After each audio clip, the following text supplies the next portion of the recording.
मन को नियंत्रित करने के लिए क्या करें? नमस्कार दोस्तों, आप सभी का स्वागत है। दोस्तों, आज हम बुद्ध की कहानी के माध्यम से आपको बताएंगे कि आप मन को वश में करने के लिए क्या कर सकते हैं। तो बिना समय को बर्बाद करे चलिए जानते हैं कि हम सब मन को वश में करने के लिए क्या कर सकते हैं। अगर आप इस कहानी के पीछे के तर्क को समझ लें तो आपका दिमाग काबू में हो सकता है। जब मैंने पहली बार यह कहानी पढ़ी तो मुझे इसका तर्क समझ में नहीं आया, लेकिन इसकी भावना प्रेरणादायक है। एक बार महात्मा बुद्ध किसी नगर से गुजर रहे थे। बुद्ध की नज़र एक कपड़ा व्यापारी पर पड़ी, जो उदास और निराश दिख रहा था। बुद्ध उसके पास गए और पूछा, हे भक्त, तुम इतने दुखी क्यों हो? यदि आप मुझे अपनी चिंता के बारे में बताएं तो मैं आपकी मदद कर सकता हूँ। कपड़ा व्यापारी ने बुद्ध को प्रणाम किया और उन्हें अंदर आमंत्रित किया।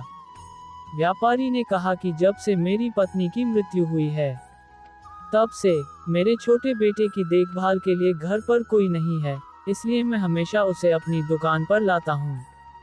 लेकिन वह मेरी दुकान पर आने वाले हर ग्राहक की पगड़ी उतार देता है और कभी कभी उनका बैग उठाकर बाहर फेंक देता है।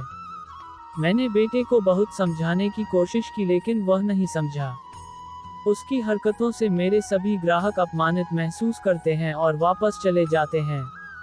बुद्ध ने कहा, मैं तुम्हारी मदद कर सकता हूँ, लेकिन तुम मुझसे वादा करो कि तुम मेरे किसी भी काम में हस्तक्षेप नहीं करोगे, न ही कोई सवाल पूछोगे।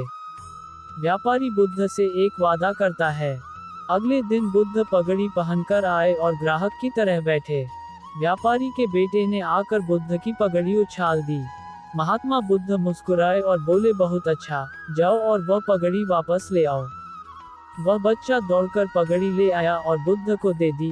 अगले दिन बुद्ध एक कुल्हाड़ी और लाठी लेकर आए।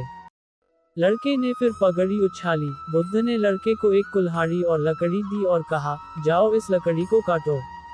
व्यापारी को थोड़ा डर था कि कहीं उसके बेटे को चोट न लग जाए, लेकिन उन्हें अपना वादा याद था। 7 दिनों तक महात्मा बुद्ध कोई न कोई नया काम लेकर आते और लड़के से करवाते। जल्द ही लड़का भूल गया कि उसे किसी की पगड़ी उछालनी है। व्यापारी बहुत खुश हुआ और बुद्ध को धन्यवाद दिया। मैं जानता हूँ कि इस कहानी और मन के नियंत्रण के बीच कोई विशेष संबंध नहीं है, लेकिन पहले आप इस तर्क को समझ लें। यदि हम अपने मन को अपने अनुसार कार्य नहीं कराएंगे तो मन अपने अनुसार कार्य करेगा। यदि हम मन को अपनी इच्छानुसार नियंत्रित कर लें तो मन को नियंत्रित किया जा सकता है। मन 2 तरह से काम कर सकता है।